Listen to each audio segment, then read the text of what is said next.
Welcome back in one of the Bears Rock Plays YouTube channel. Today is Tuesday, November 25th, coming off that St. John's game. Whoa, two good teams head to head, back and forth all game. Iowa State, Lipsy goes out, which we'll talk about. St. John's a chance to try it, and air ball by Zuby basically in a putback layup to cover the plus 2.5. So, want to know to start. Didn't see any player props for this game. I checked FanDuel, I checked DraftKings, I checked Underdogs. Didn't check Prize Picks. I even looked for live player props on this game and I couldn't find it. So we're just going to wash the player prop for now. Zuby scored 16, and that's right around where he usually comes out at. If anybody found it, anybody took it, let me know if it won or lost, and we'll put it on the leaderboard. But typically, if I don't bet it, I don't put it on the leaderboard. So we're going to watch Zuby. We still have Alabama as a lock over 173.5. That's all the way up to 179.5, it looks like. An hour and a half before tip-off. So that we got a good line there. Hopefully everybody got the good line. We have Alabama plus 3.5, and then we have Phylon over his 18.5 points. So still 4 games in play. Hopefully go 4-0. Could be 26-7 going into tomorrow's games. And tomorrow's games, we just got a preview. I love the tournament play. Feast week is what they call it in college basketball. But we're going to be looking at Iowa State going up against Creighton. Like I said, I just watched the Iowa State St. John's game. Watched the Creighton game on my phone going up against Baylor. There's a big problem in this one. Lipsy pulls up with looks like a hamstring. I thought he got hit in the nuts. That's really what I thought.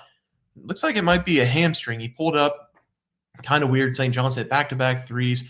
He falls on the ground in pain, limps off. We don't see him the rest of the 3 minutes of the game.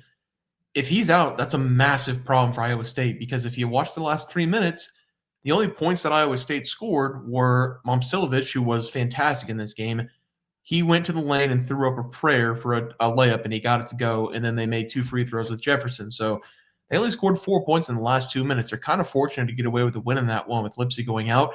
But that's 19 points and your point guard, who is not going to be potentially playing in this game. And I highly doubt that he does, especially the way he limped off on a back-to-back. This really doesn't really matter. Not in conference play, nowhere close to March Madness. You would think that they're just going to keep him out just because he'd rather him be healthy for conference play.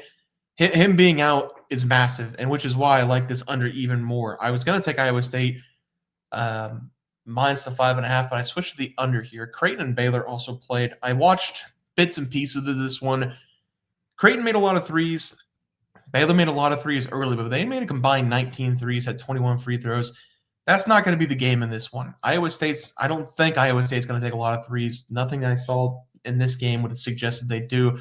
I feel like they're probably going to dominate down low with Momcilovic, who did make 5 threes in this one, and Jefferson, who had a really good game as well. Creighton, they have been known for their defensive side of the ball over the last several years. Every time I watch Creighton, it feels like it's either a 55-65 game or a 90-90 game. That's what it was at least last year. But this year, defense is kind of sluggish. They're not playing the best defense.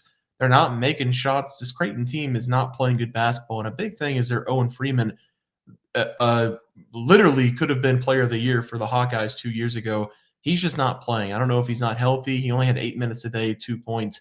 I don't know if he's not healthy. I know he's coming back from multiple different injuries, but without him on the floor, this Creighton team, they've got problems. The foreign guy was supposed to be the next coming of Luka, who went to college.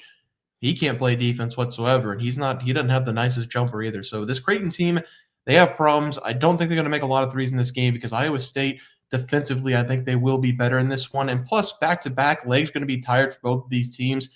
Point guard out for Iowa State.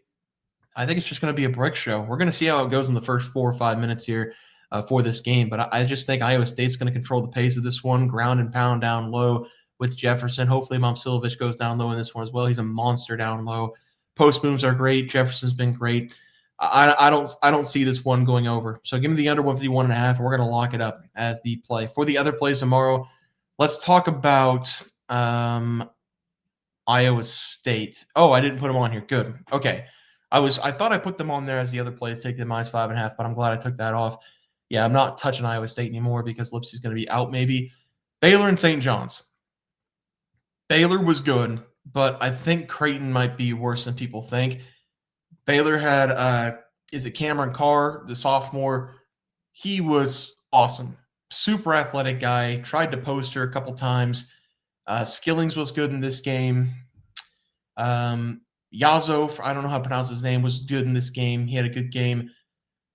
Again, Baylor might be good. Baylor might not be good. I just don't think Creighton's that good. I think that's the problem here. And I know that St. John's is good, especially off of a loss. Rick Pitino probably going to have his guys ready to run through a wall. It was a pretty physical game going up against Iowa State, back and forth the entire way. But I'll take the -5.5. I think that's a pretty good line. I don't think Baylor is as good as they are, and they were like 6 of 8 to start the game from 3 going up against Creighton. I feel like so. I'll take St. John's -5.5. I'm going to take Auburn +3.5 because Michigan has been messing around all season long. They could have lost a couple games against nobodies.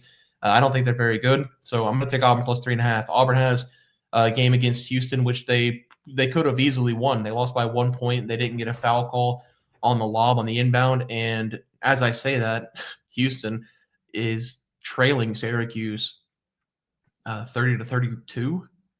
Crazy. Houston might have their own problems. But the 2 games tomorrow, Auburn +3.5, St. John's -5.5. Give me the under and lock it up 151.5. Gonna go with back to Hopkins here.